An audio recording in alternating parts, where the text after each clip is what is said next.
Hello, everyone. You may recognize me. I may have targeted you with a paid ad on a social media platform at some point in the past 10 years. I also had Magic write all these notes for me. He's over here, so this is my first time reading my notes. So let's see how it goes. Yeah, so it looks like it says Magic is the best here. I can't really read. It's in Polish too. Welcome to my talk at Way Up North. The goal was to do a 10-minute presentation, so they're smaller kind of X presentations, not a full hour.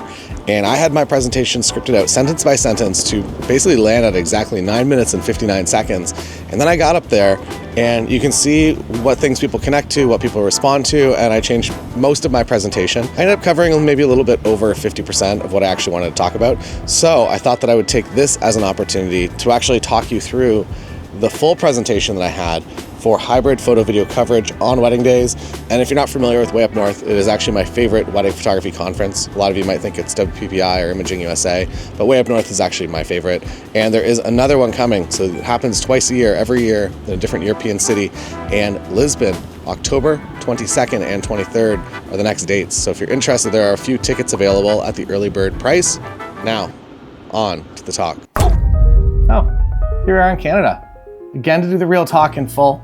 This talk is really special because not only am I going to be teaching you everything that you need to know about hybrid photo video coverage, but I'm going to also be drawing cats while I do it.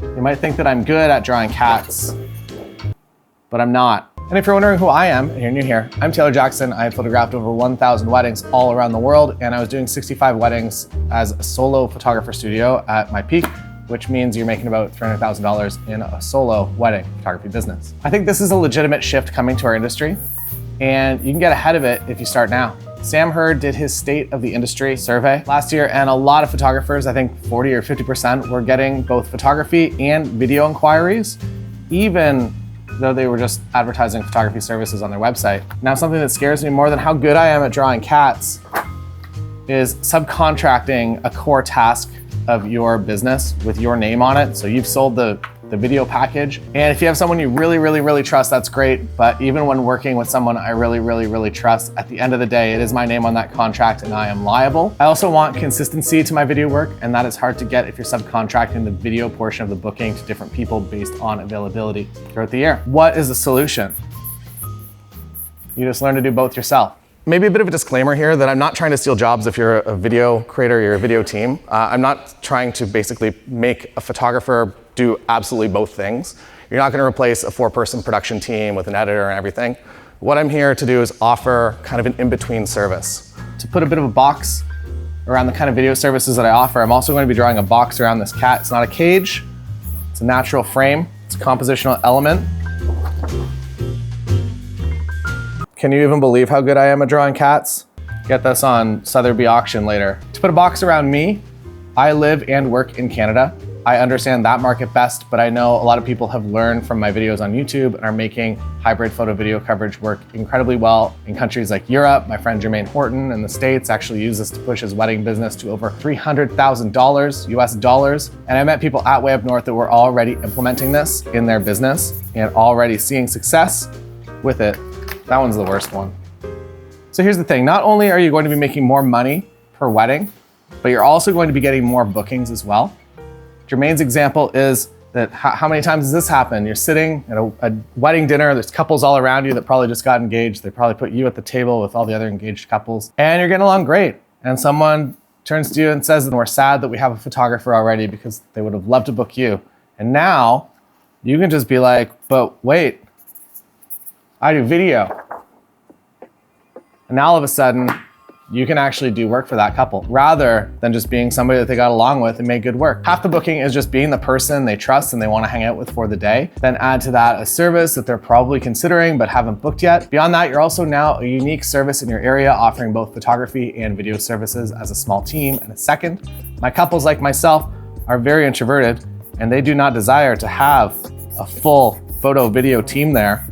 That sounds like an absolute nightmare to them. So hiring 2 teams just sometimes isn't even a consideration. Back to the boxes, not the cage. The box I put around my video is that I am not a replacement for a full video team. If they have the budget and the desire to hire a video team, that's amazing and they absolutely should. Where I come in is when they would like a little video memory of the day, but don't require full production. My box is that I do a 3-minute highlight film while also capturing my regular photography coverage. I'm not capturing full speeches or the full ceremony, and I am very, very, very crystal clear on that. I'm also not capturing any audio at all to include in the edit. It is a music video style memory of your wedding day. You might be like, wow, that's crazy. How can you do your regular photography coverage plus a 3-minute highlight? I have a secret. So for settings, I switch my camera to 4K 60, which means you're shooting 60 frames a second, and kind of the highest bitrate possible. So you wanna make sure that you get good quality footage. And then I'm slowing everything down to slow motion. So what that does is, one, I think it allows you to see the in-between moments, which is really nice. But then also it allows you to cheat a little bit because you're only really capturing about 1.5 minutes of video footage if you are making a 3-minute highlight. And it makes your life a lot easier. Do you think it's reasonable to get 1.5 minutes of usable footage from a wedding day that you're at for 8 or 10 or 12 hours? I think so. Now, 2 objections usually come up here. One of them is never that people don't want to make more money. You probably want to make more money. One objection is, how do you do both for moments that only happen once? And the second is that I don't want to have to learn to edit. Well, let's talk about the moment objection first. There are very few moments on a wedding day. This cat doesn't have legs, it's just hover cat. There are very few moments that happen only one time and need to be in the video as well as photography. One of them is the first kiss, and one is probably the first look, and maybe also the entrance to the reception as well. For these moments, if you're alone, you can just run 2 cameras. I'm a prime shooter, so I usually shoot maybe with a 35 or a 50 or an 85 on my main camera. And then whatever wider lens I have, I just flip it upside down and roll video so that I'm able to just capture whatever I'm capturing in photography, but also in video. You can also do a bunch of crazy things. You can build a crazy rig with bracketing and deal with just sad ergonomics for a few minutes during the ceremony and during those moments. Or you could even shoot raw video for those moments and just pull stills from it. But I've been overall very happy just running 2 cameras and just being conscious of kind of where my frame's at on my video shot, and then just doing my regular photography coverage. However, there's a workaround alert. I've been off center this whole time. If you have a second photographer, you can just have them roll video on those 3 or 4 moments in the day, and life is easy. Second objection, editing. You can learn it on YouTube. You can use a company like Wanderlust, which will edit for you. You can hire someone, you can have a friend do it, and then just charge enough for it to outsource your editing. I've had a video editor for about 10 years now, and the only way I was able to shoot 60+ weddings every single year for almost 8 years in a row was because of both the photography and also the video editor. Important business tip, if you want to scale any business, you have to get used to hiring people to help out. And now you've overcome all the challenges, and now you're ready to go and do hybrid photo video coverage, just like this cat.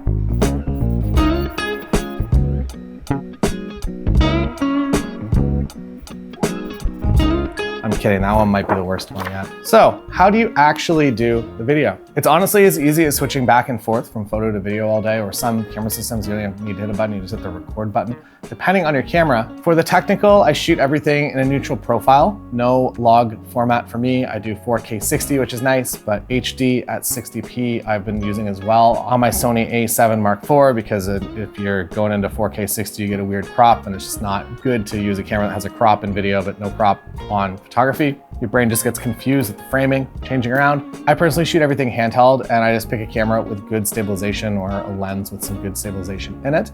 The one thing that I do a little or a lot wrong, so if there are any cinematographers watching this, please cover your ears. Actually, I'm gonna talk to you specifically cinematographers in a moment.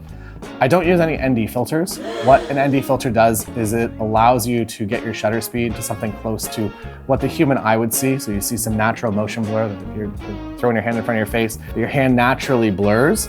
And you have to get your shutter speed something close to that for it to feel nice and buttery smooth. Typically, that means you're following the 180 shutter rule, which means your shutter is double your frame rate. So if you're shooting 60 frames per second, 60p, you are probably at 1/120 of a second. But as you can see, this makes photo video coverage a little bit complex. You want to freeze the motion absolutely in photography most of the time, but you want that natural motion blur in video. And to add to that, I really like shallow depth of field, and I shoot everything pretty much wide open for both photography and video.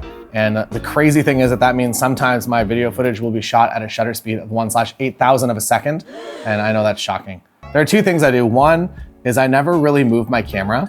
I am not trying to follow cam people. If you are, please shoot the correct shutter speed. If your camera's moving, if there's stuff going by you, there's trees, there's hallway, whatever, make it the right shutter speed for that. If you're set up like a photo and you're letting that motion, that action happen within the frame, and you're not trying to pan with it, you're not trying to move, you can get away with higher shutter speeds. If it looks weird, there is a plugin called Real Smart Motion Blur that you can add to your clips, and it will emulate that natural blur from frame to frame. But in all honesty, I'm maybe only using it 1 or 2 clips out of an entire wedding day. Here's something even more crazy. This one's for the wedding video cinema people. You might be here being like, I hate this crazy cat man that targets me with all his paid ads and his courses all year. I actually had 3 weddings last year where I was hired to do video primarily, but then also to do the family photos and about 10 photos during the ceremony. I don't sell this package. I didn't prompt any couples with any sort of sales. They all individually came to me and asked for this. So that means I'm basically the video person for the day, but then I'm also doing the family photos. They didn't want documentary photo coverage all day. I'm not going to say our industries are emerging and that everything is collapsing, but they're certainly getting a lot closer together. If that happened randomly to me 3 times last year, well, I guess I should probably start offering that as a package. Don't fight the market, fit in. Also, all the photos that you're not seeing here, but you were seeing if you were at Way Up North, the photos are all from a roadie hybrid workshop I did with Cole last year. And if you want to do photo, video, hybrid coverage in real life, there is an opportunity. I'll put a link down below. The workshop is in Iceland. It is September 5th, and it's pretty much sold out. I think there's 1 spot left available, maybe 2. So if you do want to come to Iceland and learn some hybrid photo, video coverage, or just say, shut up, Taylor, I'm not doing video, I'm just gonna do my photography in Iceland, that is totally fine as well. But get in quick, because that is an opportunity that is closing, and I promise not to draw any cats there. Unless you want me to draw cats there, that's fine.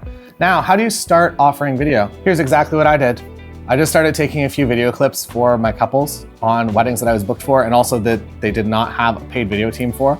I would build them a 1-minute highlight. This was before Instagram vertical videos. I would now be building them a vertical Instagram video, highlight of their day, all the key moments in that 1 minute, set to a popular song, because you can legally kind of use good music now, whereas for their full-length highlight video, you can't, or you probably shouldn't, but I guess with Instagram, it's weirdly fine. And now you're getting paid to make your marketing to book more weddings, and probably also book some video services in the future. Another option is to offer to be a 3rd photographer at a wedding with one of your friends, as long as, again, they don't have a video team hired. Make a nice video, make your friend look awesome, create a nice portfolio piece while also learning a lot on the day. Now, once you're comfortable doing video, hire someone as a second for the first few gigs that is a strong video shooter. Even if they don't have a second hired, bring someone to help you out. And after 4 or 5 weddings, you'll be very confident and comfortable actually delivering your product, and you'll solve most of the problems on the day. And now some thoughts. You've already done all the hard work. You have all the gear. You know how to compose shots, you know settings, you know what lighting looks good on people, the flow of the wedding day and the moments to capture. So go make more money. Buy one of these cat drawings. They're up at auction for 26 million euro. They're not. That's all from here. If you do want to come to Lisbon, to Way Up North, it's not so up north. It's on October 22nd and 23rd. Way Up North is an incredible conference with great speakers. I will be there, Magic will be there, my wife Lindsay will probably be there as well. Link down below for the 3 things. Either come to Way Up North, come to the roadie workshop we're doing in Iceland for hybrid photo video shooters, or I don't know what else. You can check out my audiobook for free right now. First 2 are paid, last one's free. Or you can buy it on Audible for 20 bucks if you want, but it's free right here on the screen. That's all for today. That's all for me. And it says here to say, magic is the best one more time.